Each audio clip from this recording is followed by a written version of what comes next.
Okay. Good morning, everyone. Really nice to see you and speak to you on a Monday morning, just like old times.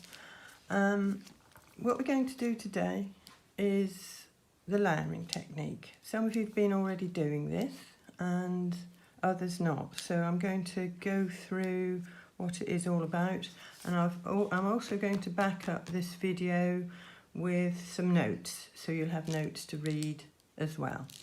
Okay, so the layering technique means also glazing, and so therefore you have very light glazes and you paint one over the other after the first layer is dry. So it can get a bit tedious, but you have to be patient. And it is a reasonably simple method, but as I say, takes a while. And what I've got here is, I have a little camera fitted up here on a nice stand that Alex sent. So I'm watching all the time that everything is in place. So I think you can see this. And I've laid down the three primary colours, one on top of the other. So you can see with my light glazes what happens when you keep it light and use transparent colours, and see what happens, and you can see the previous colour coming through. Okay, so that's that one. So you could just try that to have a practice first to see how that works out.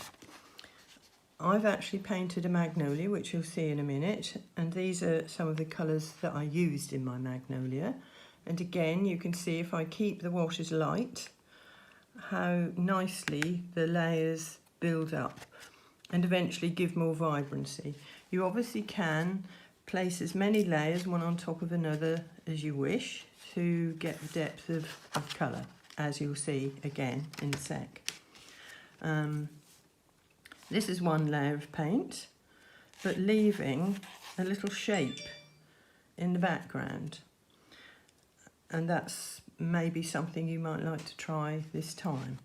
And that's two layers, so you eventually build it up, and then your little light area that you've left will show up even more. Here we are again with cobalt blue and quinacridone magenta, one painted over the top of the other. So you don't always have to layer or need to layer the same colour. You can actually put one colour on top of another. Okay, as you see here. So this I want for you to practice with. This is your practice piece. Paint something like this with one colour, letting each little petal dry before applying another.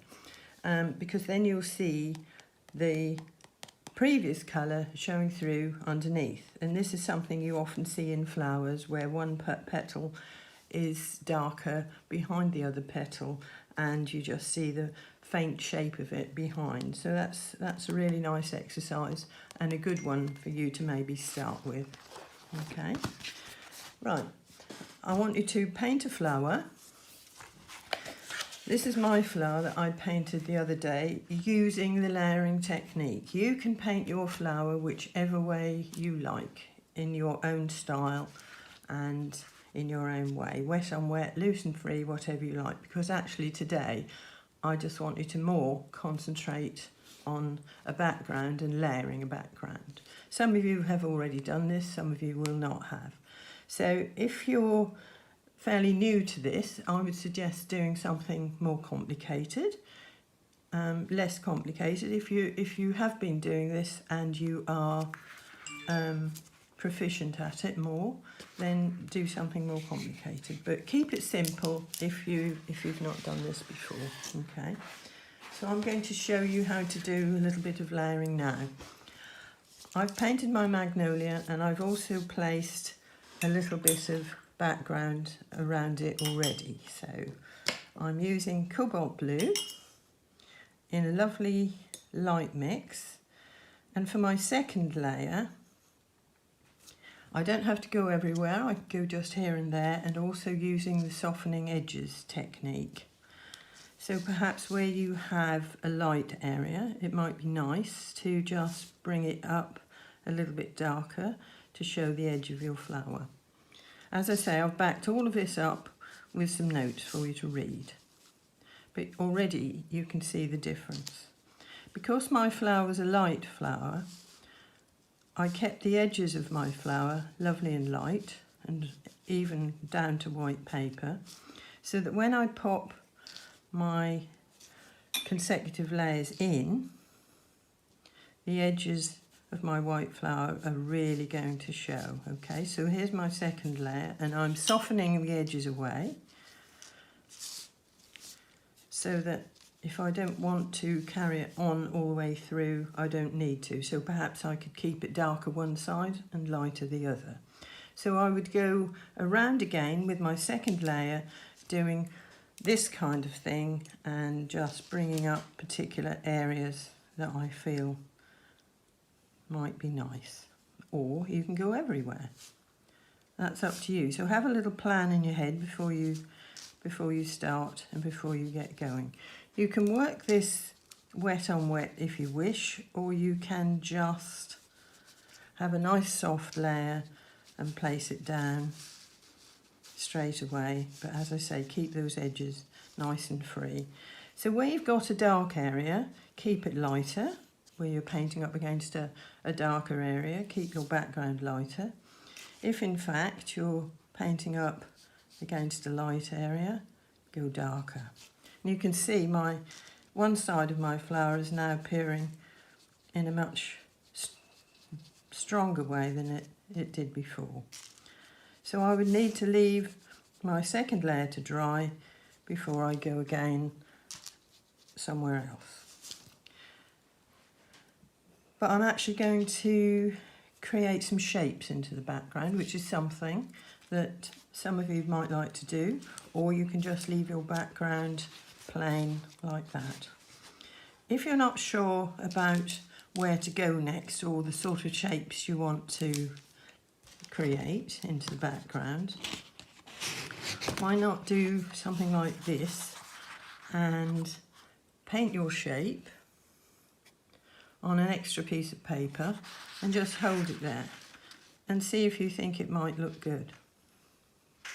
So I'm actually going to do part of a flower, part of my magnolia, painting it like that. So I'm working on a dry area here, and I've had to keep this light because my plan was to put that there and I didn't want my magnolia to look blue. But you can actually paint over a painted area depending on the flower that you choose to paint. So I'm popping in very loosely, actually, just an indication of another part of the magnolia behind.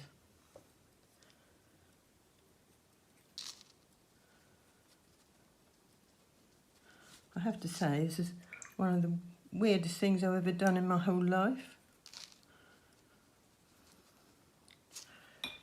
So I'm keeping that very loose and very free because I don't really want it to show up too significantly, okay?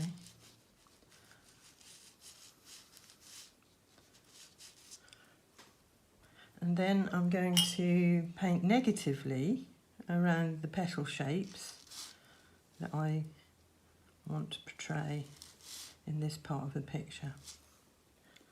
So I'm drawing lightly and then softening away, and you can now see my petal appearing.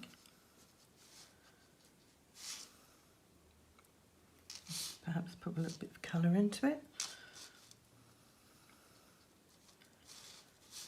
So this doesn't have to be a whole flower, it's just one that's sitting at the side, just giving a little bit more interest to my picture and making it a little less boring, hopefully.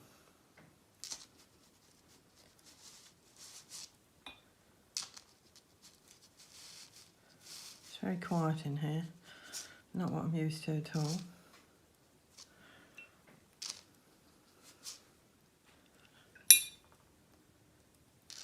And then another petal here. And of course, when my background area I'm now painting in dries up, I can bring some of this layer up by going over the top again if I wish. But this I want some of you to do. Use this technique if you've done this layering before and you feel that you can manage to do something like this. But stay within your comfort zone to an extent, because we want to end up with a nice picture.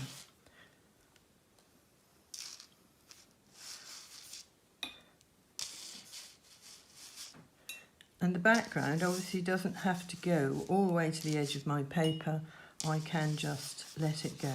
And as I say, when this area is dry, I can go over it again if I wish. And you can also just bring in a little bit of another colour that you've used in your flowers, just to add a bit more interest perhaps. Okay, now that's got to dry. That's my second layer. I'll do another one. I'll do a similar thing. Maybe this bud might go in. So you could try, because it isn't a good idea to draw your ghosty areas in the background, because it will show and it will become too precise. So just let the paint and the water do a lot of that work for you. But I thought I'd do another part of a one and put it there. So do your little practices on spare pieces if it helps, okay? Right, I quite like everything being this side, but I do feel that I just want to do a little bit more for you to see.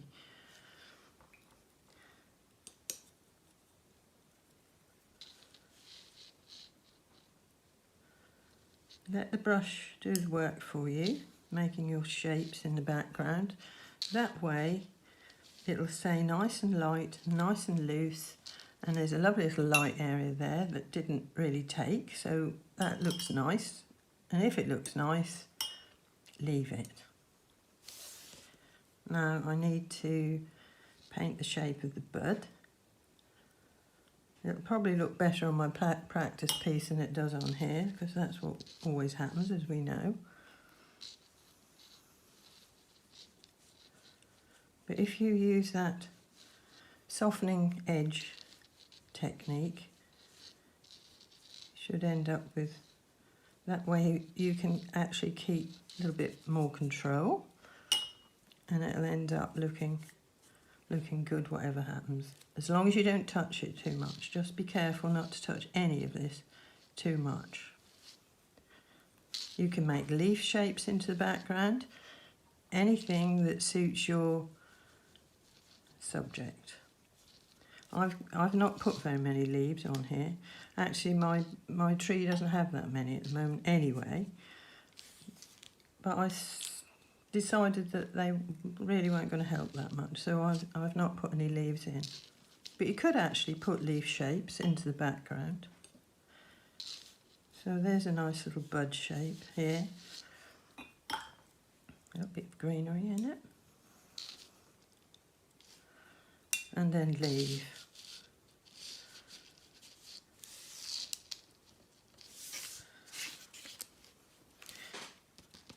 Make sure every layer is dry. That's the biggest tip that I can give you. Because if you don't, you're going to use a blending technique, and I have explained all of that in my notes. And I think that's it. So hopefully this has worked. And if it has, we can do it all again next Monday. And I look forward to that and see you then. Okay, thanks. Bye.